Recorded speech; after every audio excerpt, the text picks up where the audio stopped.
Good morning, brothers and sisters, dear listeners to Radio Maria Canada. We are going to interview the national director of the church in need in Canada, Mrs. Marie-Claude Lalonde.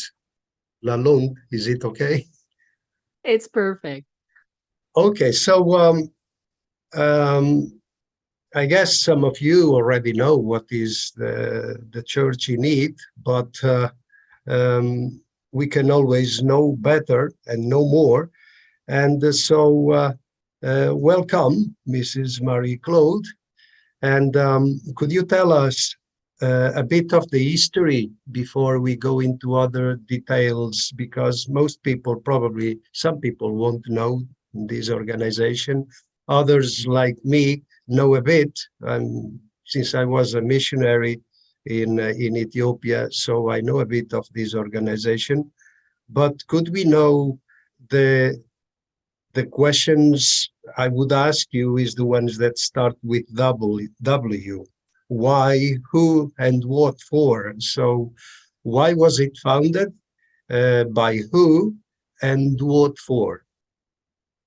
Yes, the organization was founded in 1947 by Father Werenfried van Straten. He was a Norbertine monk in Belgium, and he answered the call to help people following the Second World War.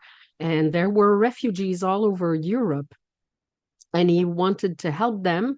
And he started collecting goods to be able to help feed them, clothe them. And that's how he earned, in fact, his nickname, which was the Bacon Priest, because he was uh, uh, collecting bacon to be able to feed people who were displaced, especially in Germany, where it was not too popular to help the Germans after the war. Yeah. He said we have to love our neighbor, and now it's time to help in Germany. He helped all over the world in the end, but it started with Germany. And the what for at the moment, the mission evolved a bit over the years as we started in Europe, then Eastern Europe, Asia, Africa, Latin America. Now we describe our mission as helping the poor and persecuted church around the world through prayer, information, and action. So we're helping the church function where the church is too poor or either persecuted and cannot reach to its people. We're helping them. And we do that by asking prayers from our benefactors, praying also for the persecutors. That's an important aspect of it as well. We spread information about the situation of the church. And of course, we are a pontifical charitable organization. So we fund a variety of projects. Okay, if I remember well, I think I wrote, now that you say, in my mind was more because of the persecuted church in Muslim countries.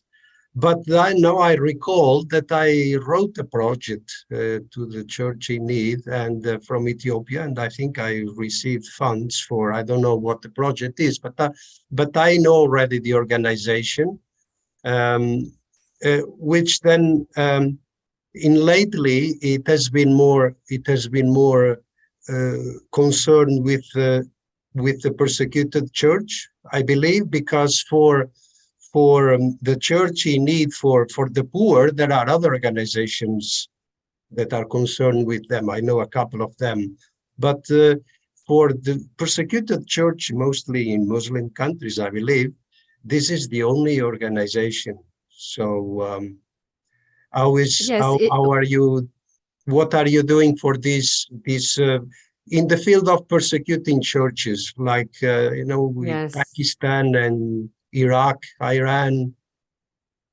Well, we are involved in all countries where there is persecution and where the church has somehow a minimal structure because we help through the church all the time. That's the way we function. We are part of the church and we function with the church. And yes, the persecution of Christian has become over the year an important focus of our work. And not only where there is Muslim persecution from Muslim, but also states are persecutors. If I think about China, for instance, that's also a place where we are active. And persecution often comes with poverty because Christians are seen as second-class citizens. They don't have the same rights. They don't have the So, same facility in job life. opportunities too. Exactly, exactly. So the two really go together.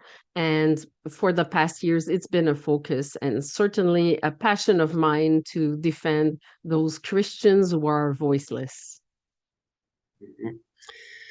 Okay, so yeah, that's true.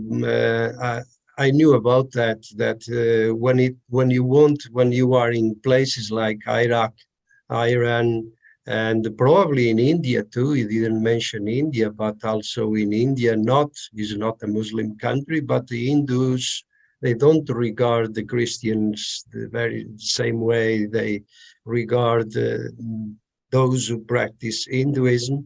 And probably in as far as job opportunities, once you are classified as a Christian, it's hard for you to get a job. That's why many of them they migrate to places like United States and Canada and Europe.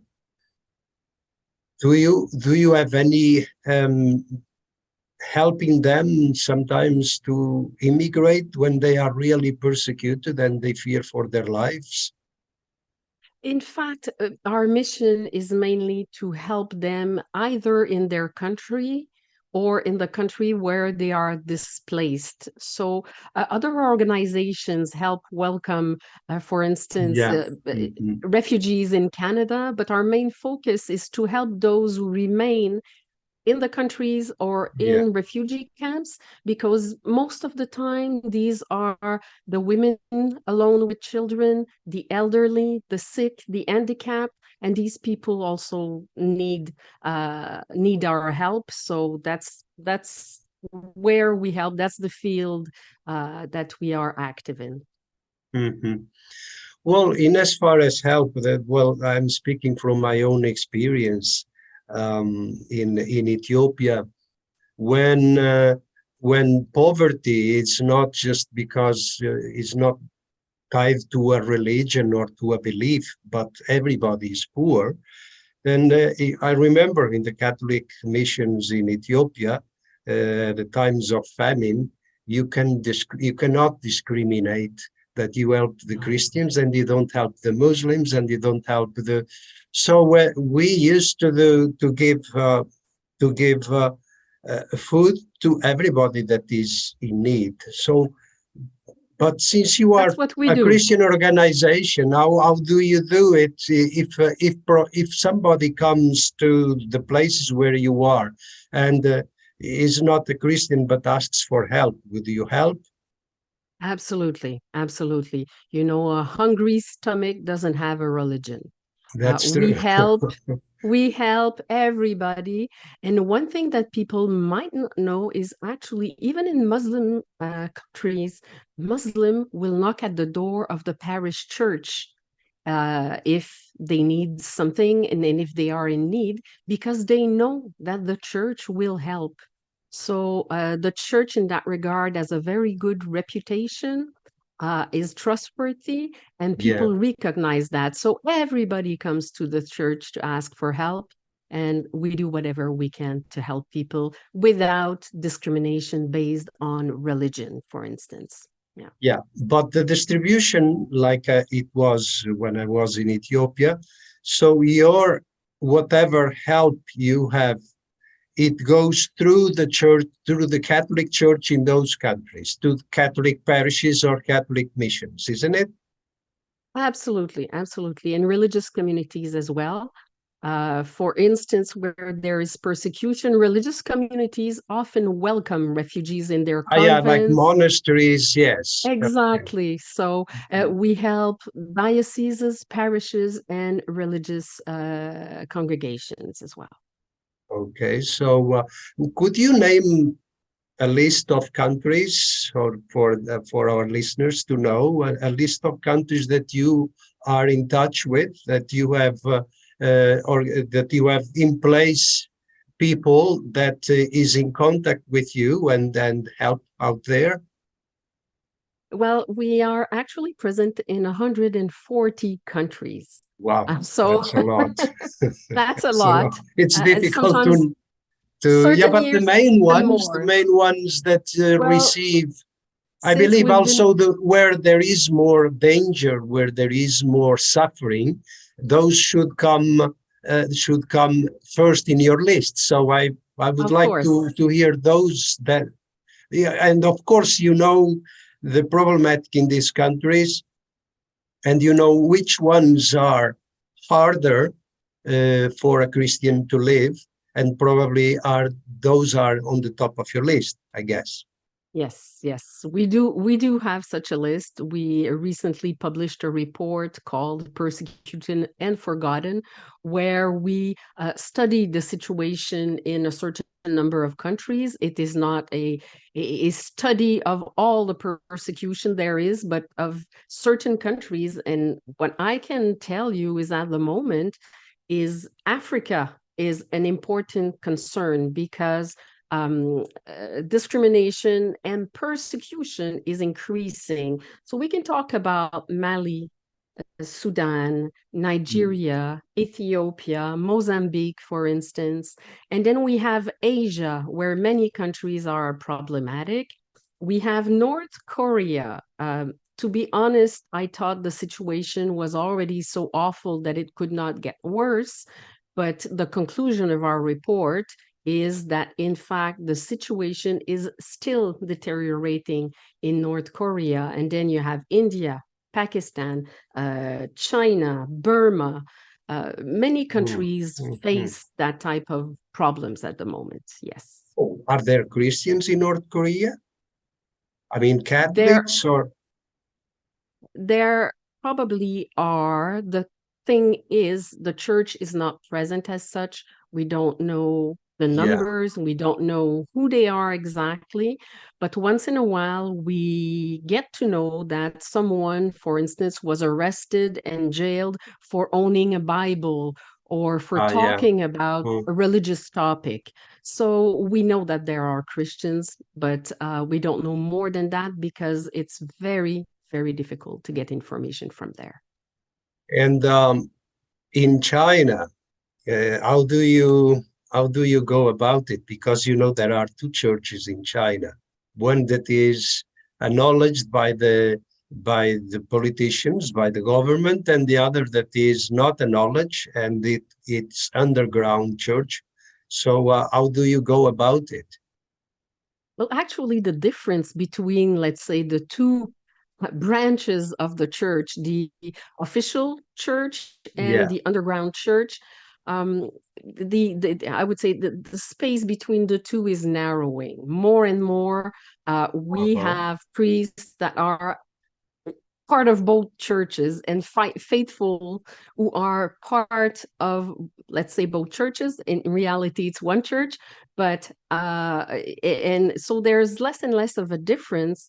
But of course, there are problems. Just last year, the Chinese government said that they would like to sinicize the Bible, which means that they would like to change the Bible to make it in accordance with the values of the Communist parties. So you can imagine. Yeah, People are yeah. still arrested, mainly priests and bishops are frequently arrested, and all kinds of difficulties like demolition of churches and lack of permits. The life is very difficult in China Yeah, for yeah, Christians. that's true. Yeah. Yeah. So what I hear that there is a document that was released in Canada on November 23rd. Can you tell us about that document? Yes, it's the document I was referring to, named Persecuted and Forgotten. And in that document, we studied 24 countries where we already knew there were problems, but we wanted to assess the situation. Is it better? Is it worse? What's going on in these countries? And what was stunning is that among these 24 countries that we studied, 75% of them saw the situation deteriorating. So things are definitely not getting better for Christians worldwide. We already know that 505 million people live in a country where there is discrimination or persecution against Christians. So it's a large number, it's a huge number, and the situation is not getting better. And I often refer to that, but I've been with Aid to the Church in Need for more than 22 years now, and I never saw the situation getting better. I'll be very honest. That's very sad and very worrying. Yeah. Do you find any persecution in the Western world? That's a tricky question, I believe, because You're right. That's a tricky question. because I've seen that's there is freedom of religion, of course, but in practice, the church is somehow under attack by the Western world, and here the enemy are, it's many, the government and so, and the mass media and so forth. So they try to discredit us, to discredit the gospel. They try to shame us, and there is something going on. But of course, that's wouldn't be your concern in this. Yeah, well, the fact is, I don't think we can talk about persecution in the Western world. There are tensions, and that's true, absolutely true. There are tensions in many countries, difficulties in some countries, of course. But what is the risk, actually? We don't risk our lives. Yeah, We that's might true. It's risk, not a physical we, persecution. It's more yes, we don't. institutional than it's more Well, against the institution to discredit and to have people going away from such yes. institution We, than we, we, physical persecution. Yeah, it's true. yeah, we risk to be ridiculed by media Yeah, or things like that. And but really, for me, that's not persecution. But I acknowledge that there are tensions. It is becoming worrying in a certain number of countries. And the other reason why I say there is no persecution is that we have a legal system.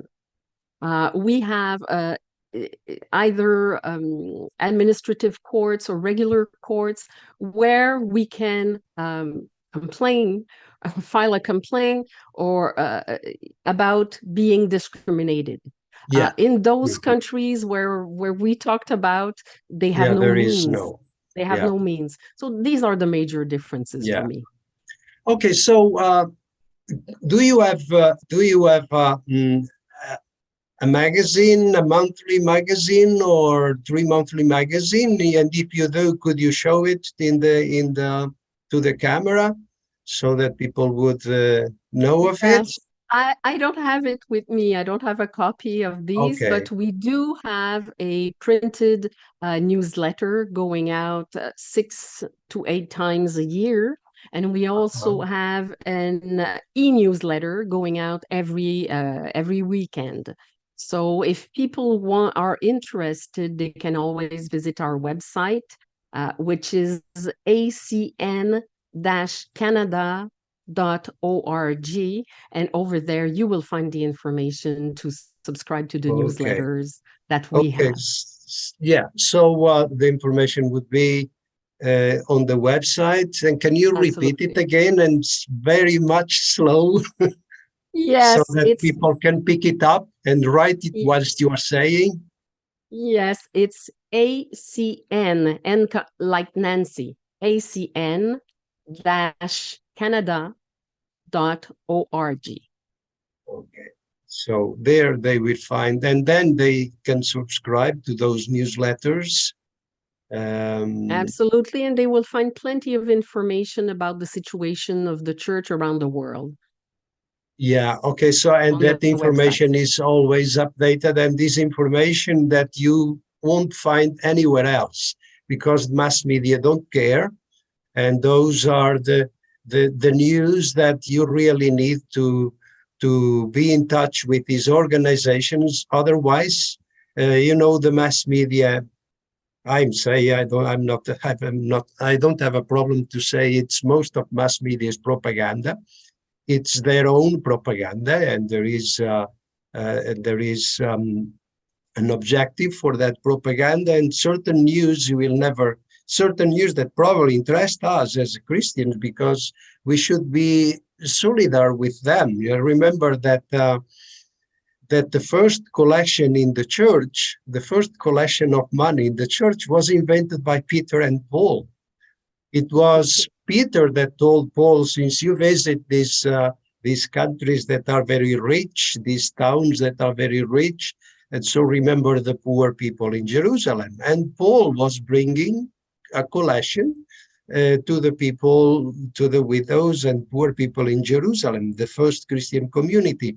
So that has always happened, that the rich Christians help the poor Christians.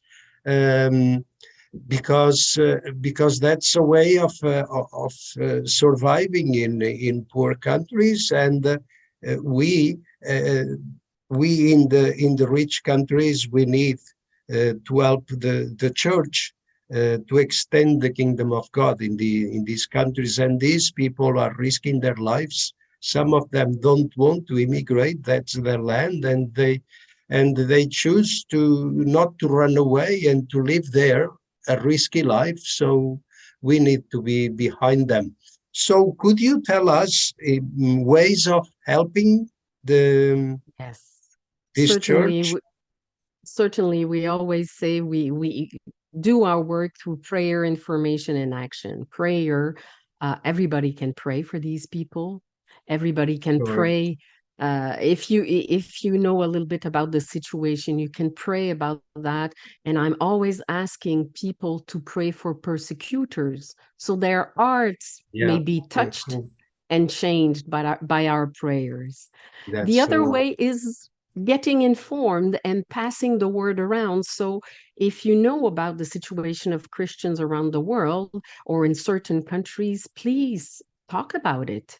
That's also one of our mission, to be their voice. Talk about it. That's a way of helping.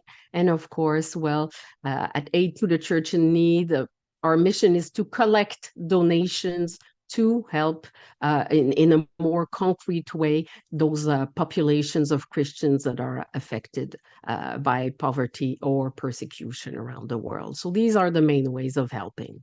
So praying is always something that you can do when you can't do anything else. But I guess by being more practical, I think from the website they can also already. There is a way on the website that they can contribute, I believe.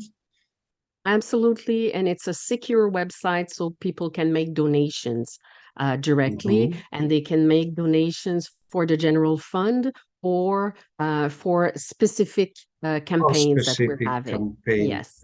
For specific and this Christmas situations. Yeah, this Christmas our focus is Lebanon and Syria. So people are welcomed to help in those countries for Christmas. Okay, Lebanon and Syria is somehow a bit of part of Holy Land.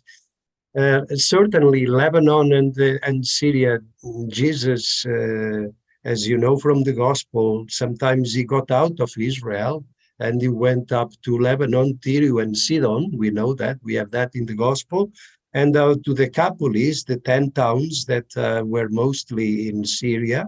So Jesus was outside Israel was also in this country. So, and if Jesus was there, so I would consider them still also Holy Land, because it's land that he has stepped upon.